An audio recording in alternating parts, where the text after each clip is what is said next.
परम सत्कार्यो गुरु प्यारी सात संगत जी, राधा स्वामी जी।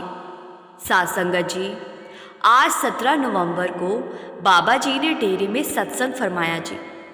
आज बाबा जी का गला भी बहुत खराब था जी। आज लगभग 2 लाख संगत ने बाबा जी का सत्संग सुना जी। इस वीडियो के माध्यम में वो संगत भी सुन सकती है कि आज बाबा जी ने डेरे में सत्संग के दौरान और इस वीडियो में बताई बाबा जी के सत्संग की बातें सुन लेने के बाद उन संगत के लिए एक बड़ा संदेश भी आया है जी, जो अक्सर अपने शहर में होने वाले सत्संग को मिस कर देती है जी। कोई ना कोई बहाना बनाकर सत्संग छोड़ देती है जी।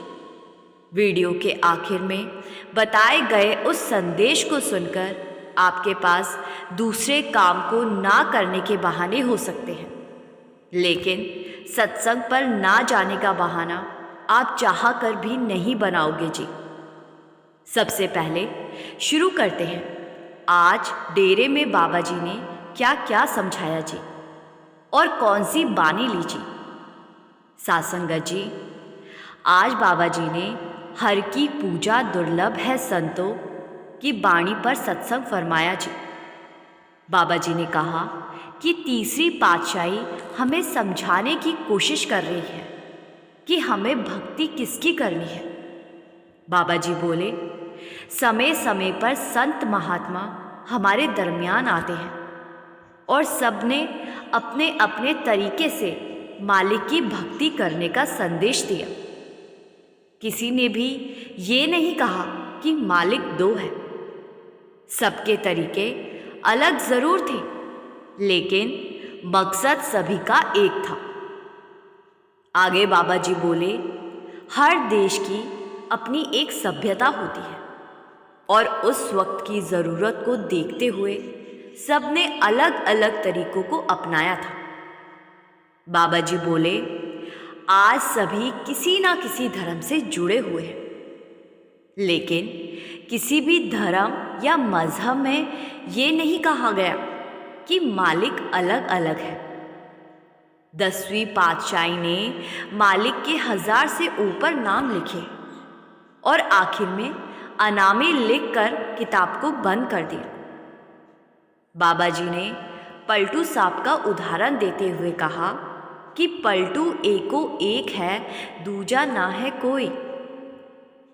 बाबा जी ने आगे समझाया, हमें तो उस एक से ही प्रेम करना है जिसने इस सृष्टि की रचना की है। अब उसको राम कहो या अल्लाह। फिर सवाल ये आया कि मालिक को कहाँ ढूंढे, मालिक कहाँ मिलेगा।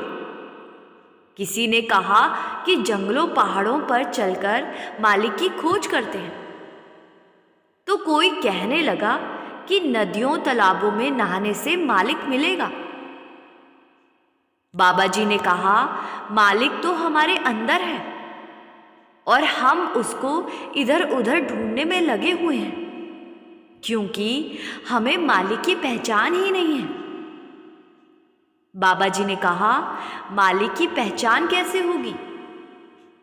जब हम गुरुमुखों की संगत करेंगे तो गुरुमुख हमें वो रास्ता, वो युक्ति बताते हैं जिसको अपनाकर हम अपने अंदर मालिक की पहचान कर पाते हैं। आगे बाबा जी ने कहा, गुरु के बारे में समझाते हुए फरमाया, गुरु कौन है? गुरु कोई शरीर नहीं है, गुरु शब्द है। हम गुरु के बताए तरीके से मालिक की भक्ति करने की बजाय गुरु की भक्ति करने लगते हैं। जब तक गुरु सामने हैं तो गुरु के शरीर के आगे माथे टेकने लगते हैं। गुरु के जाने के बाद गुरु की तस्वीरों के आगे भक्ति करने बैठ जाते हैं।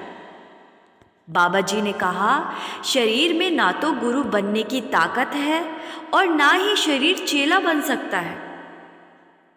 शब्द गुरु, सूरत धुन चेला। अभी हम सब शरीरों के दायरे में हैं और शरीर को शरीर ही समझा सकता है। हमने शरीर की भक्ति करके समय व्यर्थ नहीं करना। आगे बाबा जी ने नाम के बारे में समझाया। बाबा जी ने कहा, नानक के घर केवल नाम। वहाँ उसके घर में हमसे कोई हमारी जात धर्म नहीं पूछेगा। वहाँ हमारी पहचान हमारे नाम की कमाई से होगी। बाबा जी बोले, गुरुमुखों की युक्ति को अपनाकर जब ध्यान को एकाग्र करके टिकाएंगे तो ही अपने अंदर मालिक की पहचान कर पाएंगे। जब तक कमाई इकट्ठी नहीं करेंगे, यहाँ से छुटकारा नहीं मिलने वाला। बाबा जी ने कहा, बाइबल में भी बयान है, नाम की कमाई करने वाले बनो। बाबा जी ने कहा, हमारा शरीर ही उस मालिक का मंदिर है। सब कुछ हमारे अंदर उस मालिक ने दे रखा है और हम मालिक को ढूंढने के लिए भटक रहे हैं। बाबा जी ने कहा, पुराने समय में परिवार बहुत बड़े हुआ करते थे और जब इंसान को मालिक की भक्ति करनी होती थी तो एक अलग कमरे को बनाया जाता था, जिससे कि इंसान वहां बैठकर ध्यान को लगा सके। और आगे चलकर हमने उस एकांत जगह को मंदिर कहना शुरू कर दिया और मालिक को अपने अंदर ढूंढने की बजाय वहां जाकर ढूंढने लगे। बाबा जी ने कहा, बाइबल में लिखा है, we are the temple of God. हमारा शरीर ही मंदिर है। सब कुछ उस मालिक ने हमें पहले ही दे रखा है। अब आगे का काम हमारा है। भजन बंदगी करके अपने अंदर मालिक की पहचान करना। आगे बाबा जी ने कहा कि आज हम गुरु को देखते ही लेट पड़ते हैं, माथे टेकने लगते हैं। किसी धार्मिक जगह पर जाते हैं तो वहां नंगे पैर चलने लगते हैं, लेट लेट कर दर्शन करने पहुंच जाते हैं।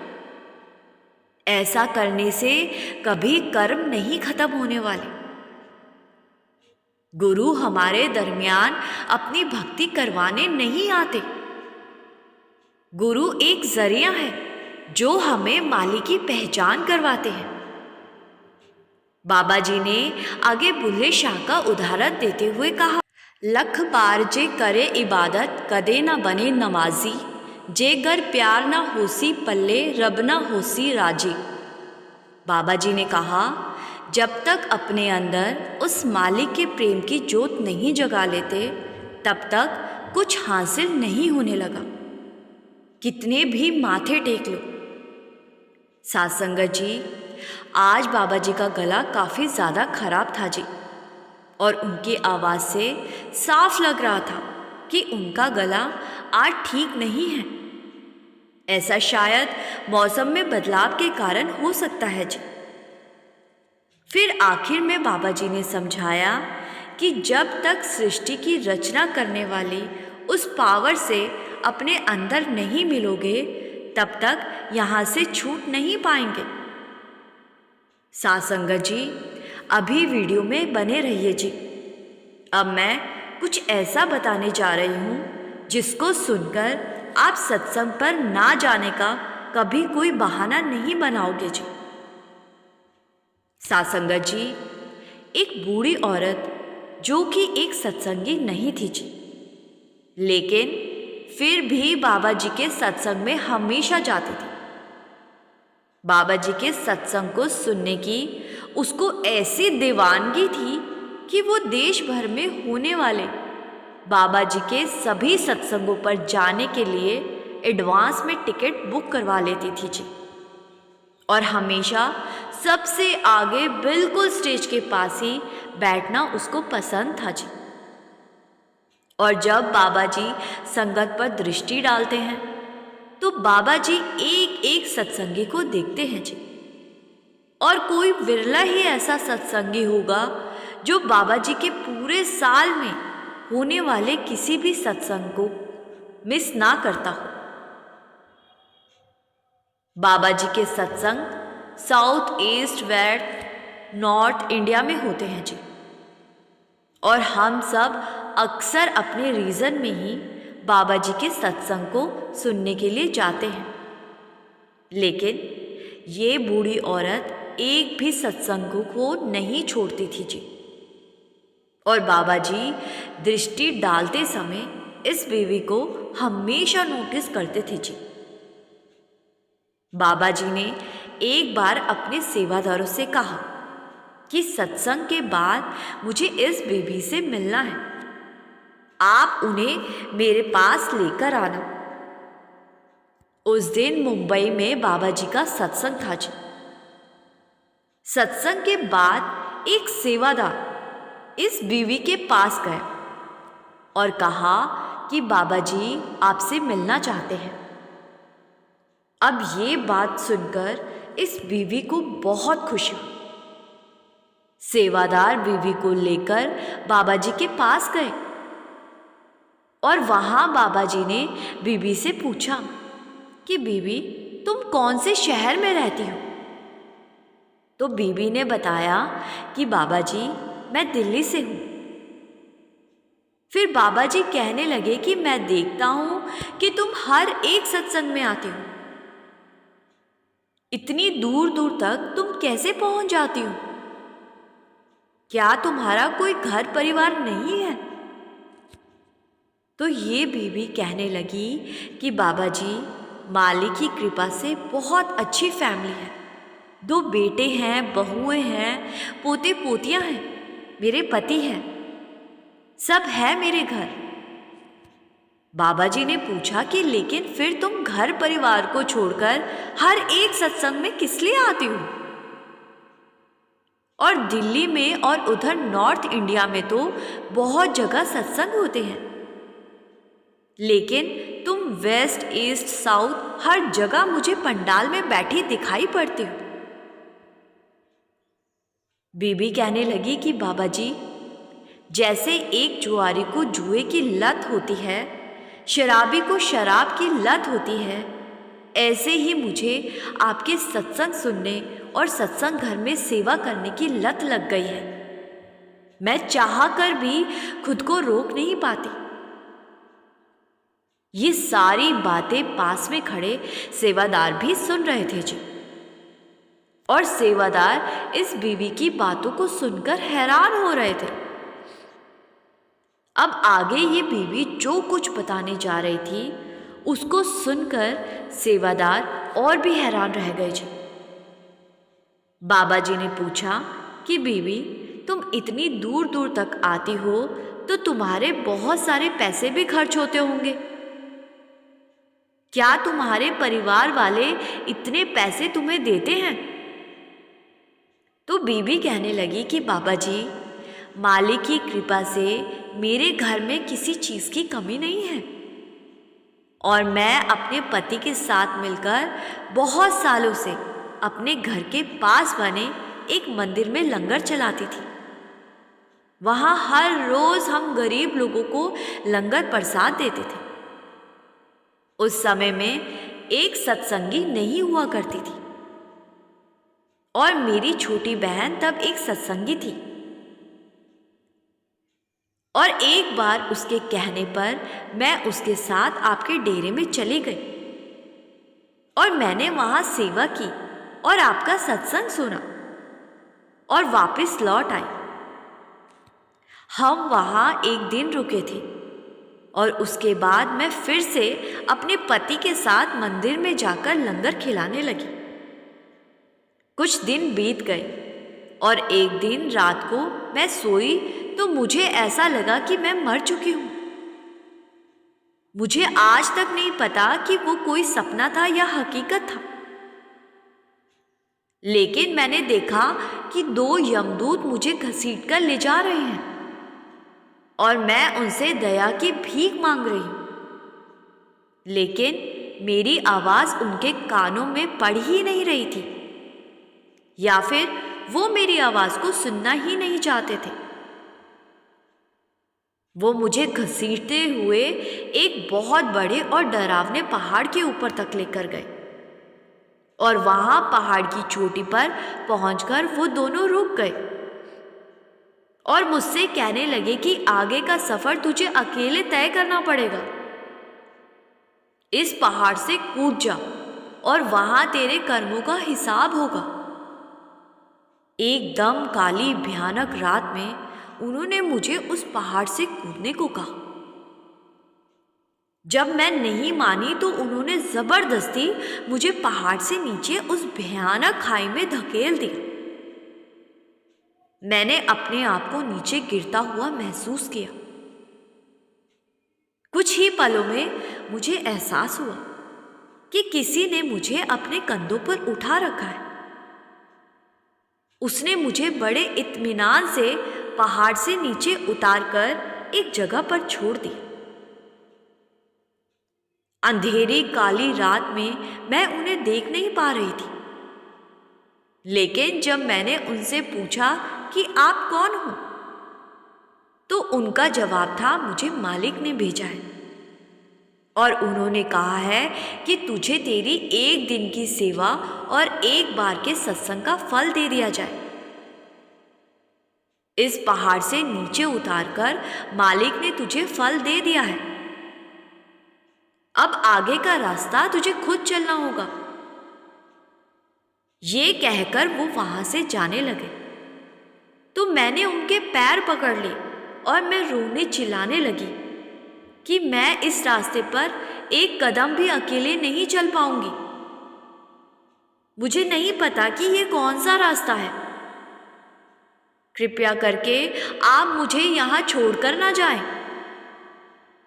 लेकिन उन्होंने मेरी कोई बात ना सुनी और वो आखिर में बस इतना कहकर गए कि मुझे बस इतना ही आदेश था कि तेरे एक दिन की सेवा और सत्संग का फल तुझे दे दिया जाए।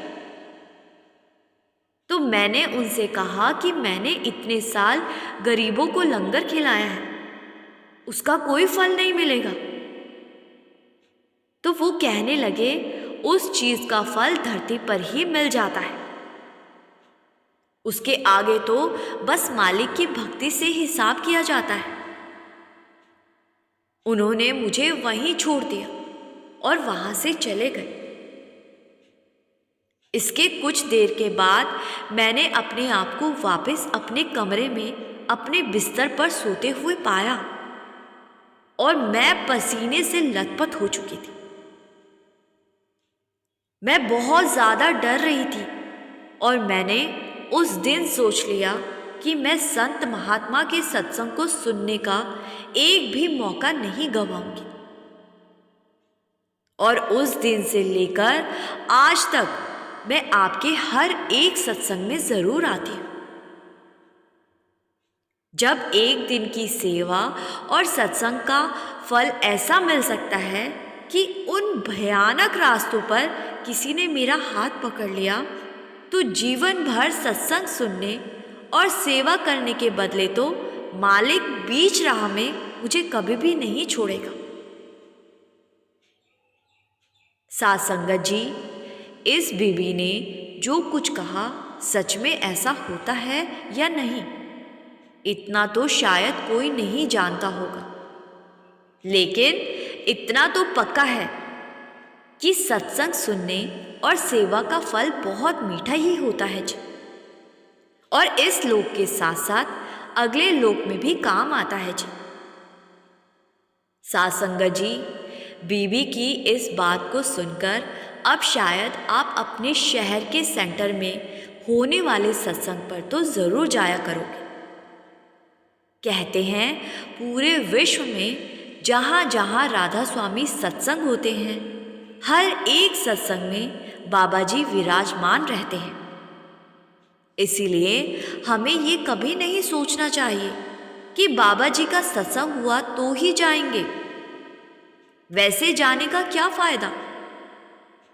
सत्संग घरों में बैठी संगत पर बाबा जी की पूरी दृष्टि पड़ रही होती है जी। किसी ने हजूर महाराज जी से कहा था कि महाराज जी, आप चलकर लंगर पर दृष्टि डाल दो, उसके बाद हम लंगर बरताना शुरू कर देंगे। हजूर महाराज जी ने अपनी कोठी में बैठे बैठे ही कह दिया था कि मैंने दृष्टि डाल दी है, अब तुम लंगर को संगत में बरता दो। ये देखकर सेवादार कहने लगे कि लेकिन महाराज जी, आप तो कोठी में बैठे हो। तो महाराज जी का जवाब था, अगर मेरी दृष्टि दीवार के उस पार ही नहीं जा सकती तो 7 समुंदर पार बैठी संगत की संभाल कैसे होगी। साध संगत जी, कहने का मतलब ये है कि अगर हम अपने घर में टीवी या मोबाइल पर श्रद्धा और विश्वास के साथ बाबा जी का सत्संग चलाकर प्रेम से सुनते हैं तो हमें समझ लेना चाहिए कि सत्संग के दौरान बाबा जी की दृष्टि हम पर पड़ रही होती है जी। साध संगत जी, इसी के साथ मैं आपसे विदा लेती हूँ जी। वीडियो को शेयर करने की सेवा ज़रूर किया कीजिए और संगत के अपने इस चैनल को सब्सक्राइब कर कमेंट में राधा स्वामी लिखना मत भूलिए जी। गुरु प्यारी साध संगत जी, राधा स्वामी जी।